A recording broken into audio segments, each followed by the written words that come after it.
Back class 9 students. आज हम पढ़ रहे हैं एक्सरसाइज 2.2 का क्वेश्चन नंबर 4 और ये लास्ट क्वेश्चन इस एक्सरसाइज का और ये भी बहुत इजी है। ठीक है, क्वेश्चन क्या बोल रहा है एक बार हम पढ़ते हैं। फाइंड द जीरोस, फिर से यहाँ पर एक वर्ड यूज हुआ इसमें, find the zeros of the polynomial in each of the following cases. इसके अंदर अब जीरोस फाइंड करना है। बेटा इसके पहले वाले केस में क्या हुआ था, आपको एक वैल्यू दे दी गई थी, उस पर चेक करना था जीरो है कि नहीं, तो बहुत इजी क्वेश्चन था। अब इसमें हमें वो वैल्यू निकालनी है जो जिससे पूरा पॉलिनोमियल क्या हो जाए, जीरो हो जाए। ठीक है, तो इसमें कुछ नहीं करना, ये भी बहुत इजी कॉन्सेप्ट है। अगर आपको इस पॉलिनोमियल को जीरो करना है तो आपकी कंडीशन क्या होती है कि पी ऑफ एक्स, हमें इसका रिजल्ट क्या चाहिए, जीरो। बोला तो है कि आंसर जीरो आना चाहिए, तो इस कंडीशन को हमने क्या कर दिया, जीरो के इक्वल कर दिया। और पी ऑफ एक्स की वैल्यू कितनी गिवन है क्वेश्चन में, एक्स प्लस 5, तो इसकी जगह हम कौन सी वैल्यू डाल देंगे, X plus 5 is equals to zero. यहाँ से एक्स की वैल्यू कितनी हो जाएगी, -5।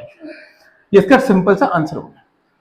समझ आ गई बात। हमें यहाँ पर देखो x एक वेरिएबल है, इसकी वैल्यू निकालनी है, तो ये कौन हो गया हमारा हीरो, ये कौन हो गया हमारा हीरो। हमने केजीएफ पिक्चर देखी जिसमें रॉकी भाई आते हैं, भैया हमारे हीरो, वो हमेशा अकेले ही लड़ते हैं, हीरो है वो। तो यहाँ पर जो हमारे वेरिएबल होता है ना, वो भी क्या होता है, हीरो, तो उसको अकेला छोड़ना होता है। तो ये जो एक्स्ट्रा वैल्यू उठ के कहाँ जाएगी, इधर, तो ये हो जाएगा +5 है तो इक्वल टू इधर जाता है तो साइन चेंज हो जाता है, +5 का कितना हो जाएगा, -5। तो हमारी हीरो की वैल्यू आ गई। तो आप न्यूमेरिक इक्वेशन 1 वेरिएबल्स आपने क्लास 8 में भी पढ़ा होगा, वहां पे हमें x की वैल्यू निकालना होती है, तो हम इसी तरह निकालते हैं। कॉन्सेप्ट यही है, हमें हमारे हीरो को अकेला छोड़ना है। ठीक है, यहाँ पर तो बहुत इजी था, ये कॉन्सेप्ट आपको हमेशा याद रखना, बहुत इजी हो जाता है। इसमें भी हम चेक करेंगे, वैसे तो हमें डायरेक्ट दिख रहा है पर हमें करके भी तो दिखाना है। यहाँ पे 5 डालेंगे तो 5 - 5 0, तो डायरेक्ट दिख रहा है पर हमें लिख के दिखाना पड़ेगा।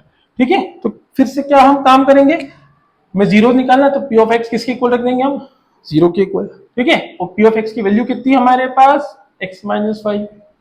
फिर से हमें हीरो की वैल्यू निकालनी है, हीरो को अकेला छोड़ना, ये नंबर इधर आ जाएगा, तो x की वैल्यू कितनी हो गई, 5। समझ आ गया। फिर वही कॉन्सेप्ट थर्ड पे आते हैं हम लोग। अब हमें इसका जीरो निकालना है, तो फिर हम वही लिखेंगे कि P of X is equals to zero. ठीक है, अब इसकी वैल्यू निकालेंगे, पी ऑफ एक्स की वैल्यू क्या गिवन है, 2x + 5 इज इक्वल्स टू 0। एक एक करके भेजेंगे, पहले तो टीम बनाएंगे, वेरिएबल लेफ्ट तरफ, कांस्टेंट राइट तरफ।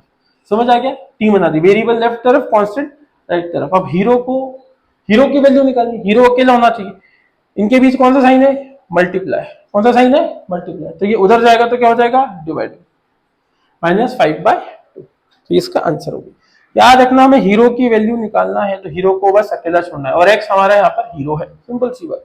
ठीक है, तो हमारे 3 पार्ट हो गए, बच्चे कुछ 3 पार्ट हम करते हैं, नोट इट डाउन। चलो बेटा, अब करते हैं क्वेश्चन नंबर 4, 5 और 6, एक एक करते। यही कॉन्सेप्ट जो हमने पहले करा है हमें यहाँ पर यही करना है। इसके भी हमें क्या फाइंड करना है, जीरोस फाइंड करना है। तो फिर से हम क्या करेंगे, इस पी ऑफ एक्स पॉलिनोमियल को हम क्या रख देंगे, इक्वल टू 0। हमें 0 ही तो लाना है, इक्वल टू हमने क्या रख दिया, 0। ठीक है, और पी ऑफ एक्स की वैल्यू क्या दे रखी है, 3x - 2 इज इक्वल टू 0। फिर हमें वही हीरो की वैल्यू निकालनी है, पहले टीम बनाएंगे हम, वेरिएबल लेफ्ट, कांस्टेंट अपनी टीम में जाएगा राइट, -2 इधर आके क्या हो गया, +2।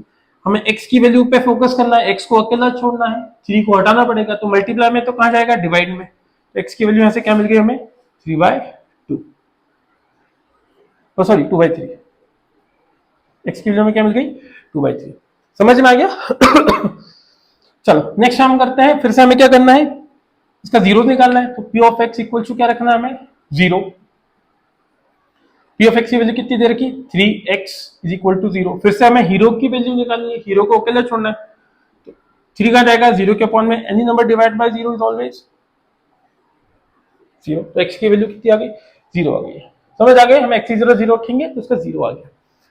चलो आते हैं नेक्स्ट क्वेश्चन नंबर 6 पर। ठीक है, यहाँ पर फिर से हमें क्या करना है, इसका 0 निकालना है, तो फिर से हम क्या करेंगे, P of X is equal to क्या रखेंगे हम लोग, 0। ठीक है, अब इसकी वैल्यू कितनी दे रखी है हमें, ax इज इक्वल टू 0। घबराना नहीं है, नंबर नहीं है तो बच्चे घबरा जाते हैं। फिर से हमें फोकस किस पे करना है, x, और x कौन है हमारा हीरो। a को हटाना है, a कहाँ जाएगा, मल्टीप्लाई में, तो सामने वाले के डिवाइड में, तो उसका आंसर कितना हो जाएगा, 0। समझ में आ गया। ठीक है, ये होगा आपके 6 पार्ट, एक लास्ट पार्ट बचा है लोग। अब हम लोग करते हैं इस क्वेश्चन का लास्ट पार्ट। ठीक है, क्वेश्चन दे रखा है polynomial x is equal to cx + d। ठीक है, c 0 के इक्वल नहीं है, साफ साफ बोल दिया, और c और d कौन से रियल नंबर्स है। ठीक है, इसकी इन्फॉर्मेशन तो ठीक है, हमें तो कॉन्सेप्ट वही है कि हमें इसको 0 करना है, हमारे इस टर्म को हमें 0 करना है, तो p of x is equal to क्या रख देंगे हम लोग, 0। और p ऑफ x की वैल्यू क्या है हमारे पास given, cx plus D is equal to 0। फिर से हमें टीम बनानी है, सी एक्स ये वेरिएबल हो गया, ये कांस्टेंट है, कांस्टेंट अपनी टीम में जाएगा, इक्वल टू किधर गया तो माइनस डी हो गया। फिर से हमें किसकी वैल्यू निकालनी है, एक्स की वैल्यू कितनी हो जाएगी माइनस डी अपॉन सी। ठीक है, यहां पर होती है आपकी एक्सरसाइज कंप्लीट। अगर आपको पूरी एक्सरसाइज में कहीं भी डाउट हो तो प्लीज आप कमेंट करके बता दीजिए, आपका डाउट्स हम सॉल्व कर देंगे। पर्टिकुलर क्वेश्चन में या पर्टिकुलर पार्ट में डाउट है तो उसका वीडियो मैं अलग से अपलोड कर दूंगा। बेटा लोग ध्यान रखो एक चीज को कि ये जितने भी क्वेश्चन एनसीईआरटी में दिए ये बहुत इजी है। ठीक है, आप लोगों को हमेशा एक रेफरेंस फॉलो करना पड़ेगी। ये सिर्फ एनसीईआरटी है कि सिर्फ आप थोड़ा बहुत सीख पाओ, ठीक है, बेस क्लियर करने के लिए। पर अगर आपको प्योरली मैथ सीखना है तो आपको एक रेफरेंस यूज करना पड़ेगी। सबसे बेस्ट मैं किसी को रिकमेंड नहीं करूंगा, पर जिससे हम हमारी क्लास में पढ़ाते बच्चों को तो एग्जाम्पलर तो है ही सही, प्लस हम आरडी यूज करते हैं और कुछ क्वेश्चन आरएस की बहुत अच्छे होते हैं।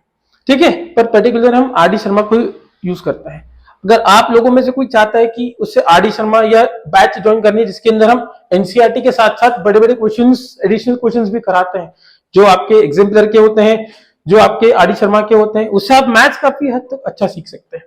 ठीक है, तो हम लोग हमारी बैचेस भी चलती है क्लास की, तो आप चाहें तो ऑनलाइन भी हम पढ़ाते हैं।